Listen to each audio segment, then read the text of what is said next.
Good morning friends, Soma's ব্লগে daily blog নিয়ে এসেছি।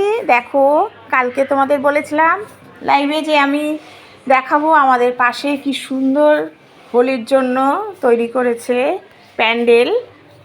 প্রচণ্ড কালকে রাত্রে এনজয় হয়েছে, দারুণ এনজয় হয়েছে। দেখো, তোমাদের সাথেই সেটা শেয়ার করছি। অনেক লোকজন এসেছিল। এটা হচ্ছে অন্য পাড়া, আমাদের পাড়া না, তাই আমি ছাদের থেকে তুলে তোমাদের সাথে শেয়ার করছি যাতে তোমরা দেখতে পাও আমাদের এখানে কত সুন্দরভাবে আয়োজন হয়েছে হোলির জন্য। তোমাদের কে কার কোথায় এরকম আয়োজন হয়েছে আমাদের একটু কমেন্ট করো আমাকে। আজকে বৃহস্পতিবার, লক্ষ্মী পুজো, মা লক্ষ্মীর পুজো হয়ে গেছে। মেয়েকে দিয়ে পুজো করিয়েছি আজকে। আমার আজকে অনেক কাজ। মা লক্ষ্মীকে তোমাদের সাথে পরিচয় করিয়ে দিলাম। আমার মা লক্ষ্মী ঘরের, দেখো। তারপরে একটু ছাদ বাগান তো দেখাতেই হয়। এটা হচ্ছে কৃষ্ণ তুলসী, দারুণ লাগে। এটা কিন্তু আমার বর নিয়ে এসেছে।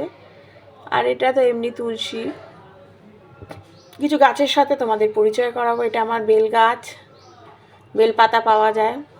এগুলো তো জবা, লেবু গাছ। এটা গ্যাদা গাছ। এখনও গরম আছে, গরম পড়ে গেছে, কিন্তু আমার গ্যাদা গাছে এখনও ফুল ফুটছে। আর এগুলো বিভিন্ন ধরনের জবা আছে আমার কাছে। তোমরা আজকে হোলির জন্য কে কী করছো? এটা স্থলপদ্ম দেখালাম। এটা হচ্ছে জবা, এটাও জবা। এটা হচ্ছে লঙ্কা গাছ, লঙ্কাও হয়েছে, কিন্তু একটু বড় হলে তোমাদের সাথে দেখাবো তোমাদেরকে। তোমাদের কে কী করছো তোমরা আজকে কালকে সব হোলির জন্য কমেন্ট করো।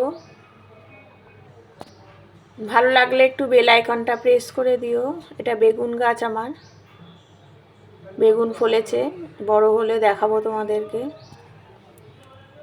আর এটাও লঙ্কা গাছ। লঙ্কা কিন্তু যে লঙ্কা আমরা খাই, কাঁচা লঙ্কা, মানে একটু শুকিয়ে গেলে, কাঁচা লঙ্কাগুলো লাল লাল হয়ে গেলে ওর বীজগুলো ফেলে দিয়েছিলাম, ওর থেকে অনেক লঙ্কা গাছ হয়েছে। এটা হচ্ছে টমেটো গাছ, এটা চারা লাগিয়েছিলাম।